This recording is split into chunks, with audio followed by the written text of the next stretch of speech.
मित्रों नमस्कार। ज्ञान भारती क्लासेज में आप सभी मित्रों का बहुत बहुत स्वागत है। मित्रों इस समय हम लोग पढ़ रहे हैं नीति शतक में अर्थ पद्धति, और अर्थ पद्धति का आज हम लोग पढ़ेंगे 40वां श्लोक। और 40वां श्लोक में ये जो छंद है वो छंद है शालिनी। शालिनी छंद है। इसका हम लोग पहले वाचन कर लेते हैं श्लोक का।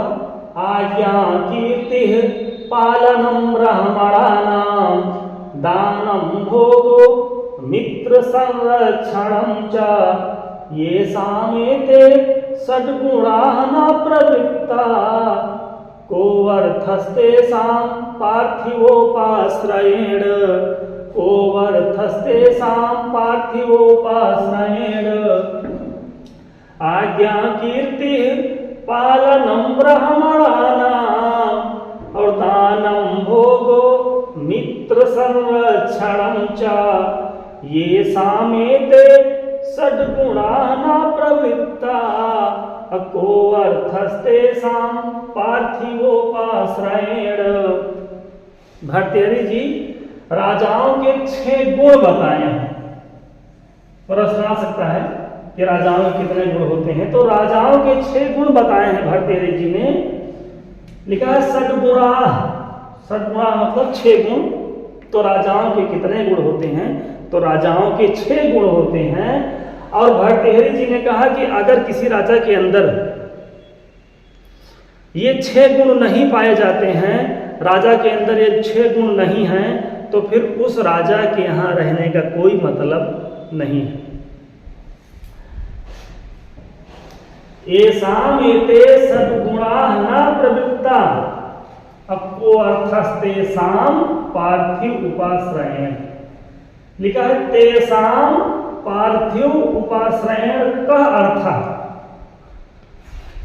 उस राजा के यहाँ या उन राजाओं के यहाँ उपाश्रयेण मतलब आश्रय या सेवार्थ में ले सकते हैं।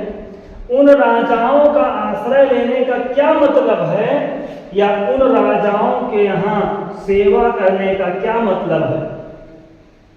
और कौन राजा, जिनके अंदर ये षड्गुणाः न प्रवृत्ता।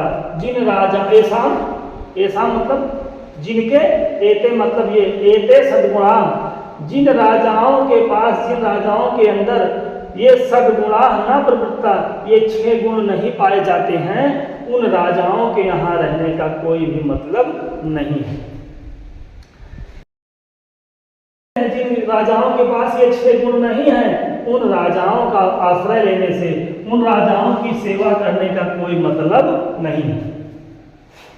ये साम्येते षड्गुणाः न प्रवृत्ता कोऽर्थस्तेषां पार्थिवोपाश्रयेण। को अर्थ क्या अर्थ है, क्या मतलब है ऐसे पार्थिव का उपाश्रयण करने से, ऐसे पार्थिव की सेवा करने से या ऐसे राजा का आश्रय लेने से। को अर्थ मतलब क्या अर्थ है, कोई मतलब नहीं। अब एक मतलब ये शाम जिन राजाओं के पास, जिन राजाओं के अंदर ये 6 गुणाः न प्रवृत्ता, ये 6 गुण नहीं पाए जाते हैं, ऐसे राजाओं के यहाँ, ऐसे राजाओं की सेवा करने का कोई मतलब नहीं। और कौन कौन से 6 गुण हैं, तो भर्तृहरि जी ने पहला गुण बताया कि आज्ञा, अपनी आज्ञा का पालन कराना। पता चले कि राजा ऐसा हो कि उसकी आज्ञा कोई पालन ही नहीं करता। ऐसा भी हो सकता है कि ऐसे ऐसे राजा हैं, हो सकता है कि उनकी बात को कोई मानने वाला ही ना हो, उनकी प्रजा उनकी बात को ही ना माने। अगर कोई ऐसा राजा है जिसकी आज्ञा कोई ना मान रहा हो, जिसकी आज्ञा कोई पालन ना कर रहा हो, तो उस राजा के यहाँ रहने का कोई मतलब नहीं है। और दूसरा कीर्ति, अपनी कीर्ति का विस्तार करने वाला राजा। अगर कोई राजा है और वो अपनी कीर्ति का विस्तार नहीं कर पा रहा है, तो फिर उस राजा के यहाँ रहने का कोई मतलब नहीं है। पहला गुण है आज्ञा, आज्ञा का पालन कराना। और दूसरा गुण है कीर्ति फैलाना, अपने यश का विस्तार करना। और तीसरा गुण है पालनम ब्राह्मणानां, पालनम ब्राह्मणानां, ब्राह्मणानां पालनम, ब्राह्मणों का पालन पोषण करना, ब्राह्मणों की सेवा करना। ये तीसरा गुण हो गया। पहला गुण है आज्ञा का पालन कराना, दूसरा गुण है कीर्ति का विस्तार करना, और तीसरा गुण है ब्राह्मणों का पालन पोषण करना। तो दानम भोगो, और चौथा है दानम, चौथा गुण है दान देना। ऐसा भी राजा नहीं होना चाहिए कि एकदम कंजूस हो, दान भी ना देता रहे। तो दानम, दानी राजा भी होना चाहिए। राजा कैसा होना चाहिए? राजा होना चाहिए दानी, वो दान करता रहे। और भोगो, उपभोग भी करना चाहिए, भोग भी करना चाहिए, भोग भी करने वाला राजा होना चाहिए। ये हो गया पांचवा गुण। और मित्र संरक्षण च, अपने मित्र की रक्षा करना, अपने मित्र की रक्षा करना, अपने मित्र को सहारा देना। तो ये जो 6 गुण हैं, अगर वो 6 गुण किसी राजा के अंदर नहीं पाए जाते हैं तो भर्तृहरि जी ने कहा कि ऐसे राजा के यहाँ, ऐसे पार्थिव के यहाँ रहने से कोई मतलब नहीं है, ऐसे राजा का आश्रय लेने से कोई मतलब नहीं है। आज्ञा कीर्ति पालनम ब्राह्मणानां दानम भोगो मित्र संरक्षणं च ये सामेते सद्गुणाः न प्रवृत्ता को अर्थस्तेषां पार्थिवोपाश्रयेण। कहते हैं अगर एते सद्गुणाः न प्रवृत्ता, अगर ये 6 गुण नहीं पाए जाते हैं तो उस पार्थिव के यहाँ, उस राजा के यहाँ आश्रय लेने से, उस राजा की सेवा करने से को अर्थ, कोई मतलब नहीं। जिस राजा के अंदर ये 6 गुण ना प्रवृत्ता नहीं पाए जाते हैं, उस राजा के यहाँ रहने का कोई मतलब नहीं है। और वो 6 गुण कौन कौन से हैं? तो पहला है आज्ञा, आज्ञा का पालन कराना, प्रजा, उसकी जनता उसकी आज्ञा का पालन करें। और दूसरा क्या है? कीर्ति, उसकी कीर्ति का विस्तार होना चाहिए। और तीसरा है ब्राह्मणा नाम पालनम, ब्राह्मणों की सेवा करना चाहिए, ब्राह्मणों का पालन पोषण करना चाहिए। चौथा गुण क्या है? दानम, राजा दानी होना चाहिए, वो दान भी दे। पांचवा है भोगो, भोग करना चाहिए, खूब भोग भी करने वाला राजा होना चाहिए। और मित्र संरक्षणम च, और अपने मित्र की रक्षा करना, अपने मित्र को आश्रय देना। ये हो गया राजाओं के 6 गुण। और जिन राजाओं के अंदर ये 6 गुण न प्रवृत्ता नहीं पाए जाते हैं, उन राजाओं के यहाँ रहने का कोई मतलब नहीं है। वाचन कर लेते हैं, हम लोग आगे बढ़ते हैं। छोटा सा श्लोक है। आज्ञा कीर्ति पालनम ब्राह्मणानां दानम भोगो मित्र संरक्षणं च ये सामेते सद्गुणाः न प्रवृत्ता को अर्थस्तेषां पार्थिवोपाश्रयेण। अब हम लोग 40वें श्लोक के बाद 41वां श्लोक पढ़ेंगे। और इस 41वें श्लोक में है छंद शार्दूल विक्रीडित। शार्दूल विक्रीडित छंद है और उसमें वर्ड होते हैं 19। तो यथात्रा निज भाल पट लिखितम स्तोकम महात्वाधनम तत्प्राप्नोति मरुस्थले नितरां मेरौचनातोऽधिकं तद्धीरो भववीत्तवत्सु कृपणां वृत्तिं वृथा मा कृथा कूपे पश्य पयोनिधावपि घटो गृह्णाति तुल्यं जलम्। एक बार फिर से वाचन। यथात्रा निज भाल पट लिखितम् स्तोकं महाद्वाधनम् तत्प्राप्नोति मरुस्थलेऽपि नितरां मेरौचनातोऽधिकम् तद्धीरो भववीत्तवत्सु कृपणां वृत्तिं वृथा मा कृथा कूपे पश्य पयोनिधावपि घटो गृह्णाति तुल्यं जलम् गृह्णाति तुल्यं जलम् कूपे पश्य पयोनिधावपि घटो गृह्णाति तुल्यं जलम। भर्तृहरि जी ने कहा कि यद धात्रा निज भाल पट लिखितम अस्तोकम महात्वाधनम। यत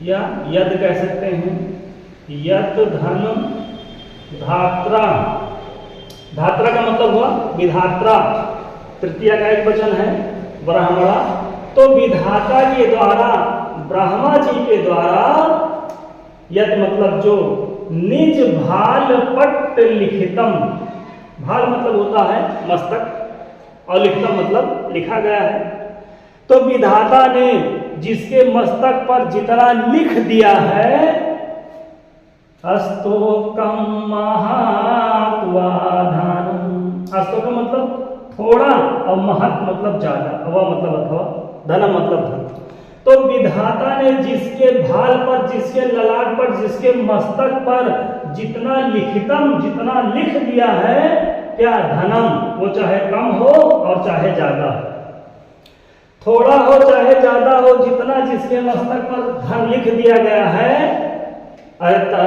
तत्प्राप्नोति, तत्प्राप्नोति, वो प्राप्त होगा, तत्प्राप्नोति, वो प्राप्त होगा।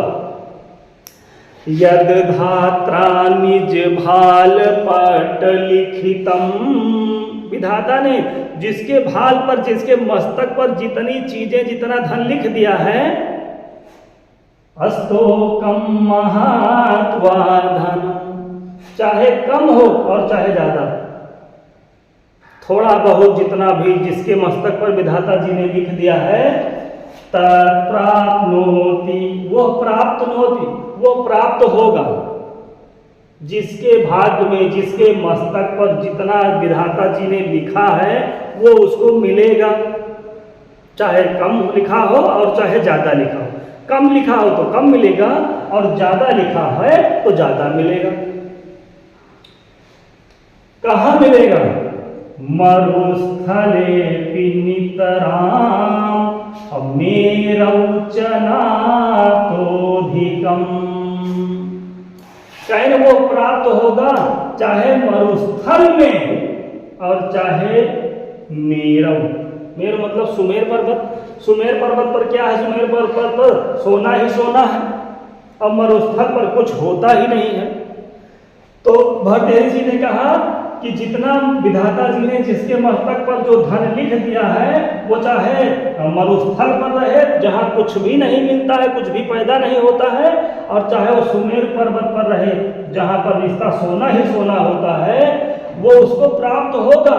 और ना तो अधिकम, उससे ना कम और ना उससे अधिक, जितना जिसके मस्तक पर ब्रह्मा जी ने लिख दिया है वो तो उसको मिलेगा ही, वो चाहे जहां रहे, चाहे सुमेर पर्वत पर चला जाए जहां पर हर जगह सोना ही सोना है, उतना ही मिलेगा सोना जितना विधाता ने लिख दिया है, वो चाहे सुमेर पर्वत पर हो और चाहे मरुस्थल पर हो। आगे फिर कहते हैं तो तत् धीरो, तत् धीरो, तो धीरो तो धीरज धरो, धैर्य करो, धीरो भाव तो धैर्य धारण करो, तो परेशान ना हो, धीरज रखो। तत् धीरो भाव तो धीरज करो, धैर्य रखो। वित्तवत्सु, वित्तवत्सु बड़े लोगों के सामने, धनिकों के सामने, कृपणाम वृत्तिम, अपनी दीनहीन बात को मत वृथा मत कहो, क्योंकि वो वृथा है, वो व्यर्थ है, उससे कोई मतलब नहीं निकलेगा। भर्तृहरि जी ने कहा कि जितना जिसके मस्तक पर ब्रह्मा जी ने लिख दिया है धन, वो चाहे कम हो और चाहे ज्यादा हो, जितना लिखा है ब्रह्मा जी ने वो धन मिलेगा, वो चाहे सुमेर पर्वत पर चला जाए और चाहे मरुस्थल पर चला जाए, उससे कम और ज्यादा नहीं मिल सकता है। तो हे सुनो, सावधान करते हैं, तो हे व्यक्तियों सुनो, वित्तवत्सु धनिकों के सामने, बड़े लोगों के सामने कृपणाम वृत्ति माँ वृथा, अपनी दीनहीन बात को ना कहो, अपनी दीनता उनके सामने ना प्रकट करो, क्योंकि वो वृथा है, वो व्यर्थ है, उससे ज्यादा तो मिलेगा ही नहीं।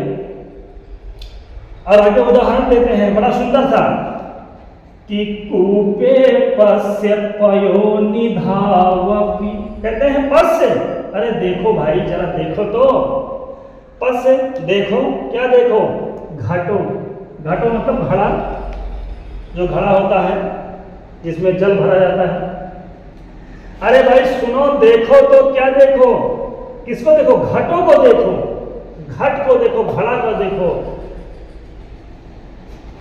गृहणाति तुल्यम जलम, तुल्यम जलम गृहणाति, उतना ही जल ग्रहण करता है, बराबर ही जल ग्रहण करता है। कहां से, चाहे उसको कूपे, चाहे कुआं से भरो और चाहे समुद्र से भरो। घड़े के अंदर जितनी क्षमता है, घड़ा उतना ही तो जल ग्रहण करेगा, और वो जल चाहे समुद्र से भर ले और चाहे कुएं से भर ले, जितनी उसकी क्षमता है घड़े की, उतना ही घड़ा में जल आएगा। तो भरतेरी जी ने वही समझाया कि देखो विधाता ने जिसके मस्तक पर जितना लिख दिया है थोड़ा बहुत धन, वो प्राप्त न होती, वो मिलेगा चाहे मरुस्थल में रहो और चाहे सुमेर पर्वत पर चले जाओ जहां सोना ही सोना है, उससे ना तो कम मिलेगा और ना उससे अधिकम, ना उससे ज्यादा मिलेगा। तो धीरो भव, तो धैर्य धारण करो, धीरज रखो। ये जो वित्तवत्सु है ना, ये जो बड़े लोग हैं ना, इन बड़े लोगों के सामने, इन धनिकों के सामने ये जो कृपणाम वृत्ति है, अपनी दीनहीन बातों को मत कहो, वो वृथा है, वो व्यर्थ है। उनके सामने रोने से, उनके सामने रोने का कोई मतलब नहीं है। मिलेगा उतना ही जितना विधाता ने, जितना ब्रह्मा जी ने जिसके मस्तक पर लिख दिया है। और फिर समझाते हैं आगे किससे कि कूपे पश्य पयो निधावपि घटो गृहणाति तुल्यम जलम। अरे जरा पश्य घटा, घड़े को तो देखो, अगर विश्वास नहीं पड़ता है तो घड़ा को देख लो। जो घड़ा है ना, वो चाहे कूपे, चाहे कुआं से भरा जाए और चाहे समुद्र से भरा जाए, दोनों जगह से जो जल होता है ना, वो बराबर ही ग्रहण करता है। कौन, घड़ा।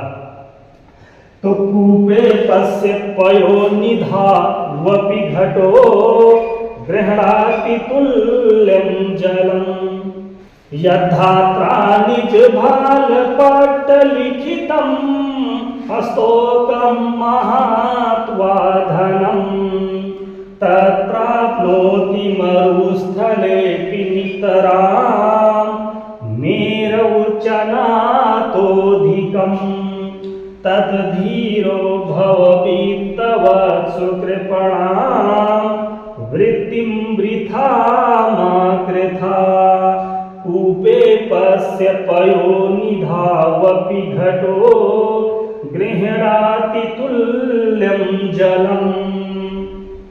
एक बात फिर जल्दी से अर्थ देख लेते हैं कि यत मतलब जो धात्रा, तृतीया का एक वचन है, विधाता के द्वारा या विधाता जी ने निज भाल पट्ट लिखितम, अपने मस्तक पर, जिसके मस्तक पर जितना विधाता जी ने लिखितम मतलब लिख दिया है, चाहे स्तोकम धनम और चाहे महत धनम, थोड़ा धन हो चाहे ज्यादा धन हो, जितना जिसके मस्तक पर विधाता जी ने लिख दिया है, तत्प्राप्नोति, वो उसको मिलेगा। वो चाहे मरुस्थले अपि और चाहे मेरौ अपि, वो सारा नितराम, वो सब कुछ, वो संपूर्ण धन जितना लिखा है मस्तक पर, वो नितराम मरुस्थले अपि और नितराम मेरौ अपि, वो सब कुछ चाहे मरुस्थल में रहो तो भी पा जाओगे और चाहे सुमेरु पर्वत पर चले जाओ तो भी पा जाओगे। ऐसा नहीं कि सुमेर पर्वत पर जाने से बहुत ज्यादा धन मिल जाएगा और मरुस्थल में रहने से नहीं मिलेगा, नहीं, जितना लिखा है मस्तक पर उतना मिलेगा, उससे अधिकम ना, उससे अधिक नहीं मिल सकता है। तद्धीरो भव, तो धीरज धारण करो, तो धैर्य रखो। ये जो वित्तवत्सु, ये जो धनिकों के सामने कृपणाम वृत्ति करते हो ना, ये जो बड़े लोगों के सामने रोना रोते हो पैसे का ना, वो माँ वृथा, उसको मत कहो, रोना किसी के सामने वो वृथा, वो व्यर्थ है। कूपे पस्य पयोनिधावपि घटो। पस्य घटो, घड़े को देखो, घड़े को देखो, वो तुल्यम जलम ग्रहणाति, वो बराबर ही जल ग्रहण करता है, चाहे कुआं से भरा जाए और चाहे समुद्र से भरा जाए। तो जब घड़े की क्षमता उतनी ही है जितनी की चाहे उसको कुआं से भरा जाए और चाहे उसको समुद्र से भरा जाए, तो बहुत ज्यादा किसी के सामने बिल्कुल भी रोने की आवश्यकता नहीं है। तो कूपे पस्य पयोनिधावपि घटो गृह्णाति तुल्यम जलम। धात्रा तृतीय का एक वचन है, लिखिता मतलब लिखा गया है, स्तोकम मतलब थोड़ा, महत् माने बहुत ज्यादा, वह मतलब अथवा धर्म माने धन।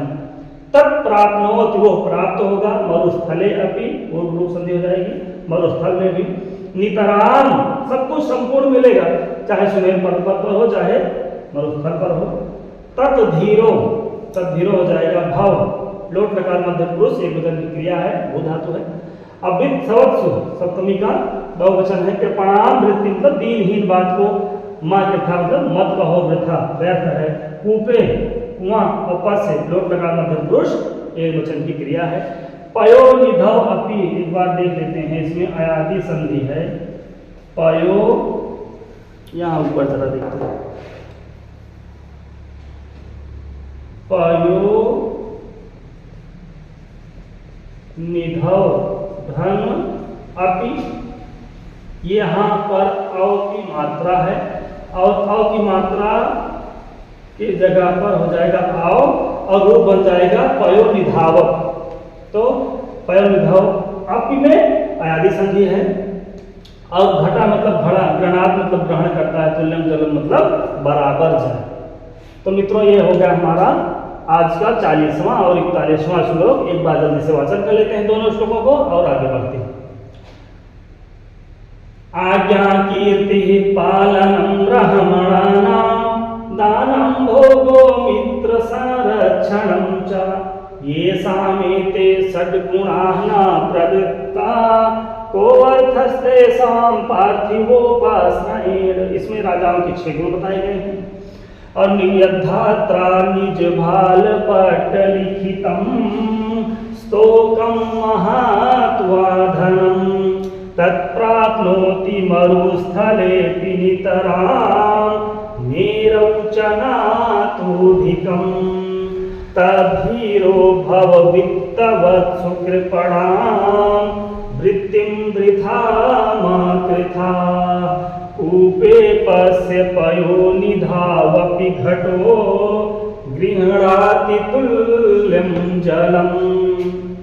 तो मित्रों आज की क्लास में बस इतना ही, मिलते हैं अगली क्लास में, तब तक के लिए नमः संस्कृताय, धन्यवाद।